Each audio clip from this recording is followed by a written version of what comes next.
एक गांव का घर। रामू खेत से काम करके लौटता है थका हुआ। शामू सहन में चारपाई पर लेटा ख्वाब देख रहा है। सारा दिन कमाद की फसल में पानी लगाते लगाते जान निकल गई और ये हजरत अब भी ख्वाबों की दुनिया में है।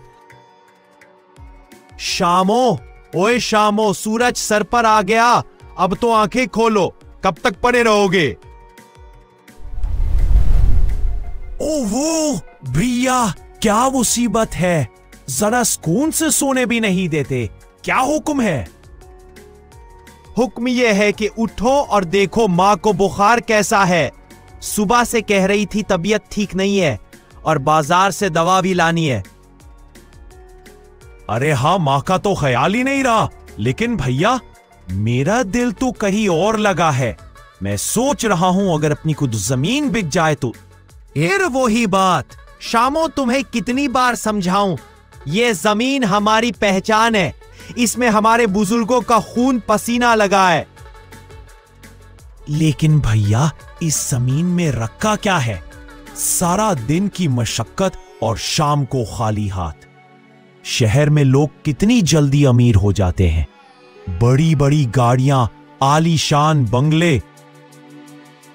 शहर की चमक दमक दूर से अच्छी लगती है शामो, वहां अपनी कोई पहचान नहीं होती और मेहनत तो वहां भी करनी पड़ती है। ये जमीन हमें इज्जत देती है, गांव में हमारा नाम है, इसे मत भूलो। इज्जत और नाम भूख में किस काम के?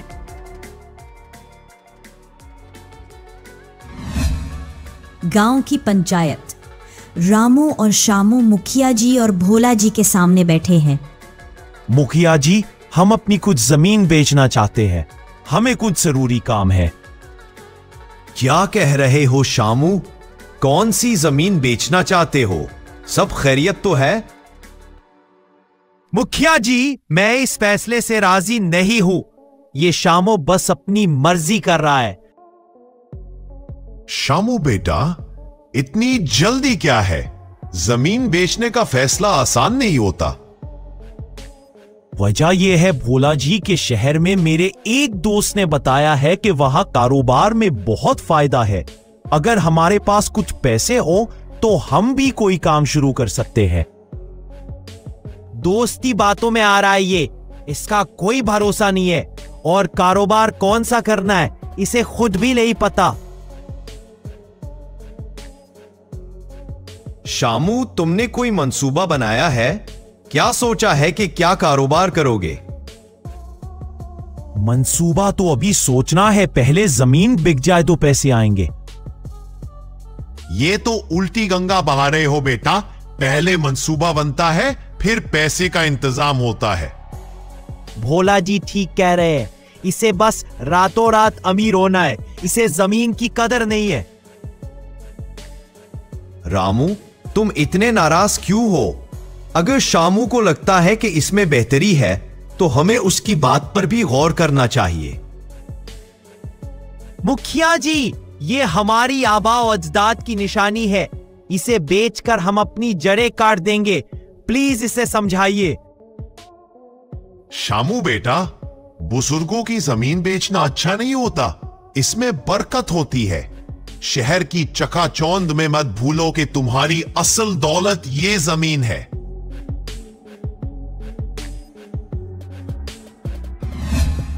कुछ दिन बाद शामू जिद करके चुपके से जमीन का सौदा एक लालची जमींदार से तय कर लेता है जो कम कीमत लगा रहा था। रामू को गांव के एक शख्स से इस बात की खबर मिलती है।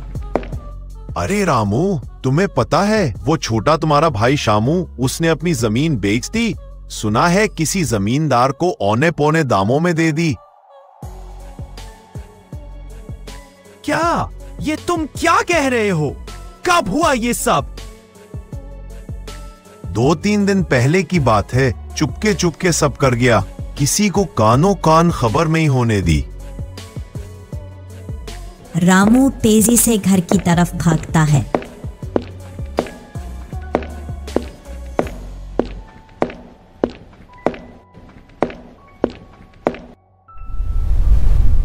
शामू, ये क्या धमाका है? सच बताओ, तुमने जमीन बेच दी मेरी बात सुने बगैर? भैया, वो मैंने सोचा कि अगर देर हो गई तो कोई और ना ले ले। देर हो गई? तुम्हें पता भी है तुमने क्या किया है? ये हमारा घर था, हमारा सहारा था। तुमने एक बार भी मुझसे मशवरा करने की जरूरत नहीं समझी। मुझे लगा कि आप मना कर देंगे। और अब क्या होगा? इस पैसे का क्या करोगे? क्या कोई ठोस मंसूबा है तुम्हारे पास, या इसे भी हवा में उड़ा दोगे? ब्रिया, यकीन मानो मैंने सोच समझकर फैसला किया था। मेरा एक दोस्त दुकान खोल रहा है, वो कह रहा था मुझे भी हिस्सा देगा। ओह, तुम्हारा वो दोस्त जिसके बारे में तुम हमेशा बड़ी बड़ी बातें करते हो। कितने पैसे लगाए उसने और तुम्हारा कितना हिस्सा है? तुम कभी नहीं समझोगे, अपनी मनमानी करते हो।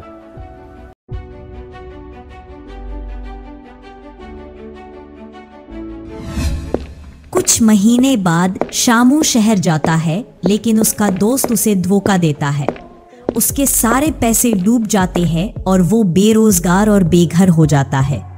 रामू गांव में सख्त मेहनत करता है, अपनी मां की देखभाल करता है और कर्ज लेकर कुछ जमीन वापस खरीदने की कोशिश करता है। शामू शिकस्ता हाल गांव वापस आता है।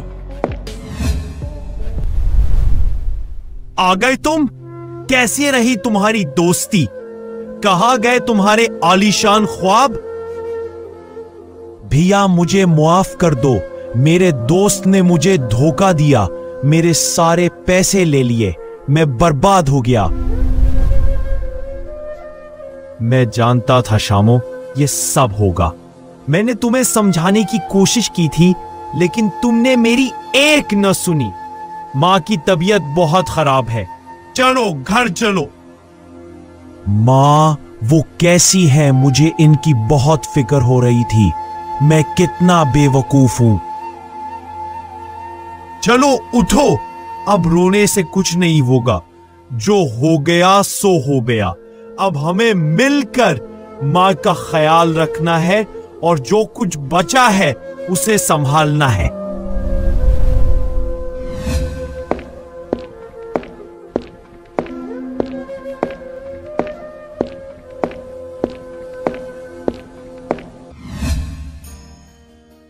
मां, मुझे मुआफ कर दो। मैंने तुम्हारी बात नहीं मानी।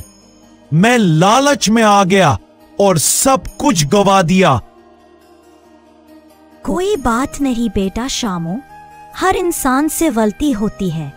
अहम यह है कि तुमने अपनी गलती का एहसास कर लिया। हिम्मत रखो शामू, जो हो गया उसे भूलो और अब अपने भाई के साथ मिलकर सब ठीक करने की कोशिश करो। हाँ शामू, अब सब ठीक हो जाएगा। हम मिलकर काम करेंगे और जो जमीन तुमने बेची है कोशिश करेंगे कि वापस खरीद ले। सच कह रहे हो भैया? हाँ शामू, लेकिन इस बार कोई भी फैसला हम मिलकर करेंगे। लालच और जल्दबाजी पछतावे का सबब बनते हैं। खानदानी रिश्ते और अपनों का साथ हर मुश्किल में काम आता है। अपनी जड़ों से जुड़े रहना और बुजुर्गों की नसीहत पर अमल करना जिंदगी में कामयाबी की कुंजी है।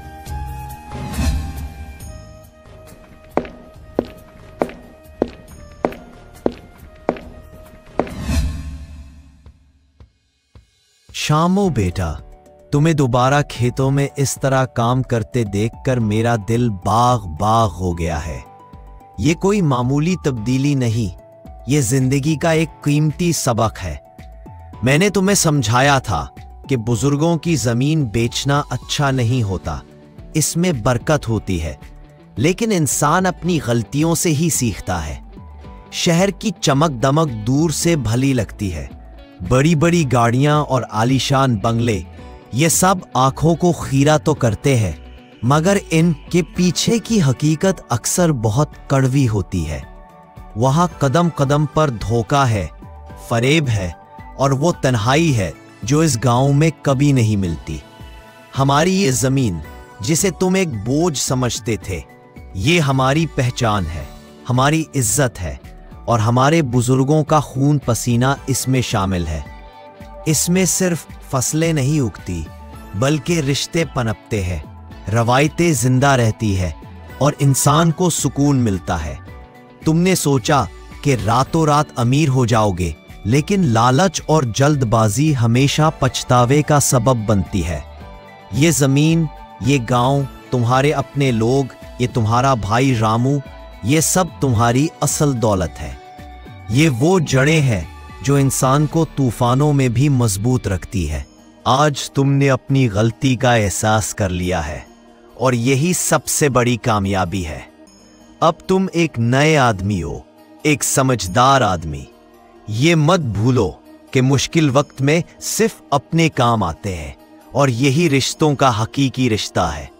अपनी मेहनत, लगन और सब्र से तुम एक बार फिर सब कुछ हासिल कर सकते हो और अब तुम जानते हो कि असल खुशी कहाँ है।